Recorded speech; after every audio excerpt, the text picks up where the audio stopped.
Channel asina ngasisu pujarakliba phungawari Meitei Nganu na Macha Konkhidaba.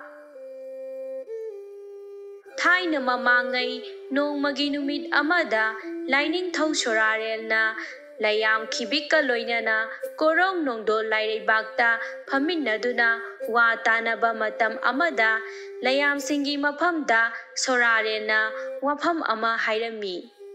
Chingu layam pumnamak ai wa amatang haijage layam singsu kari wa oirabano takpiyu haina khumnarai sorarena layam singi mafamda ikai hangoiba yaudana pukchen chengna hairai malem asida ningthau oiduna paliba yoimongba tauthingmang machin manau ani asigi mamom lairau lembi nataba karamba mamom lairibage lairabadi soraren aigi laimarembi phamthon hapige ingai isen oina si haina amukta haibiru hairaklami soraren gi yathang matung inna layam sing adugi maraktagi lai khara malemda kumlaklaga yoimongba gi mafamda laktuna wari sanarei yoimongba nahaki namom langlen lairau lembi asi nattaba karamba namom lairibage haina hangi yoimongbana layam singi mafamda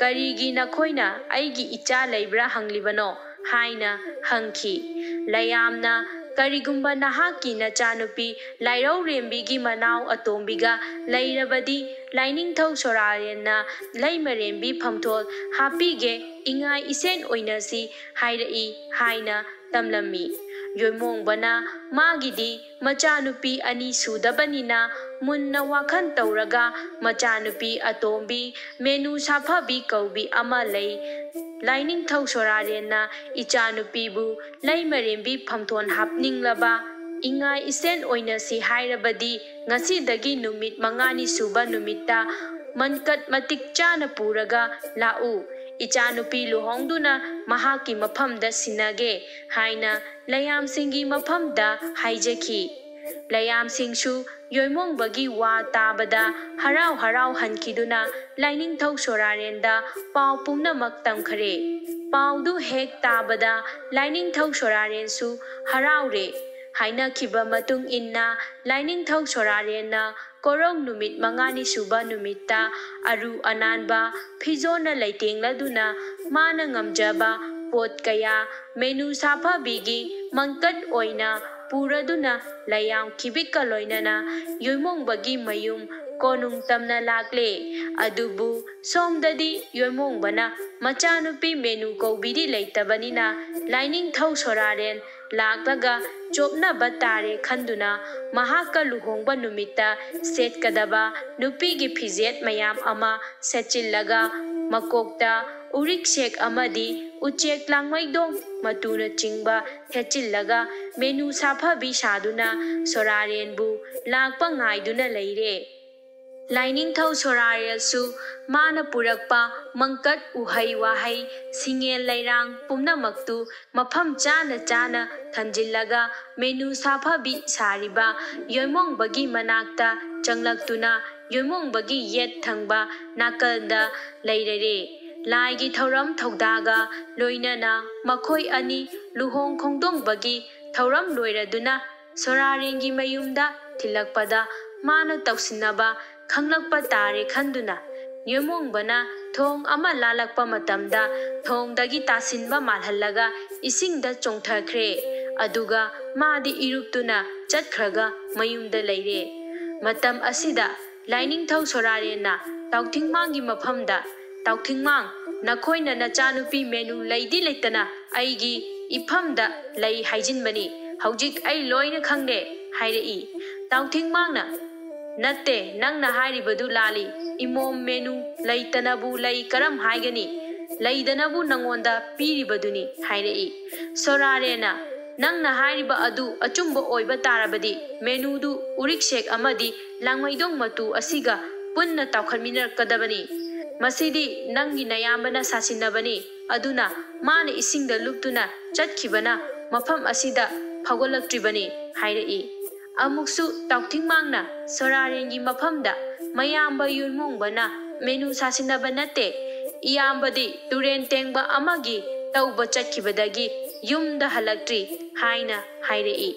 Phare adudi aikhoi yoimongbagi mayumda chattuna ma leibra yenglusi haina tauthingmang amadi sorarengi loinaba layamsinga loinana yoimongbagi mayumda lakne. Yoimongbagi mayum yaurakpa matamdadi yoimongba phamduna leiramle. Sorarena yoimongba nangna nachanupi leisu leitana lei haijiliba karigino haina hanglami. Yoimongbana karigi ichanupi leitani leiduna nangonda luhongduna piriba aduni.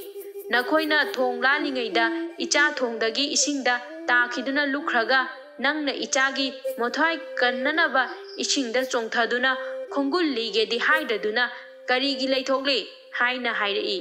Sorarena yoimongba nangna chinthiganu nangna isingda chongthaduna luptuna chatkhiba adugi leikhom haujik phawba nanaton aduda paklibaduni hairakhi. Yoimongbana sorarengi wadu tabada makhutna manatonda nanduna yengbada tasengnamak leikhom paklami. Adubu matamduda mana khumlai masidi turen tenglubagini. Sorarena natte haina kanna hairabada yoimongba amadi tauthingmang machin manaudo khangla male ningduna tuminna ongduna leptuna leire. Matamduda laining thau sorarena makhoida nakhoina chinnanaw anina soraren aibu usittabagi khangani nakhoina minamba ngangduna aibu laknabagi ngasidagi korong numit mangani hek chubada soraren aigi iti iya yengjau hairamlaga laining thau sorarendo sauna layam singa loinana mayumda hankre. Numit mangani surakpa korong numit aduda nongdonse angakpa phangna mamangai amukta thokhidriba thengnakhidriba mawong matauda nong mangduna akhak arau tawduna atat akham leitana nong kanna churakle. Nong asina arepa leitana asum chuchilakpana malem asida hauriba upal wapal haibasi awangba chingdolda hauba nattana ataidi loina thumjinkhre. Matam aduda malemda leiriba thawai panba khibik ase leiba yadaduna awang pangwada leiba ching amada chatnakhi. Asumna isingi lambida ching tamna chatnaba matam asida yen amaga nganu amagasu yaurammi. Matam aduda yen na nganugi maphamda hairei. Hada ita nganu chimpakpi nata oibi yen aidi laije isingda iruiduna chatpa haijade. Adubu ita nangdi isingi laimani isingdadi nangi napa leitabani. Nangna aibu mateng amukta pangbiduna thawai panbasing asina chatnariba loibi chingjau asi phawbada pubiyu ita. Ita nahakna aibu chingjau asi phawba pubibagi laman singjaba oina nata oibi yen aina hayeng tunglam chat phawba aina nangi narumbu icha oina naukonjaduna yokjage haiki. Maduda nganu na yabiraduna mata yen adubu mahaki mananganda tonghalaga matabu mateng pangbiba oina chingjau adu tana pubiki. Masidagi yen magi mateng pangbirakhibagidamak nganugi marumbu yenna nganugi laman singjaba oina macha sakna konjakhi. Maram asi laikhibadagi Meitei nganuna marum koklabasu macha konkhidabani ko.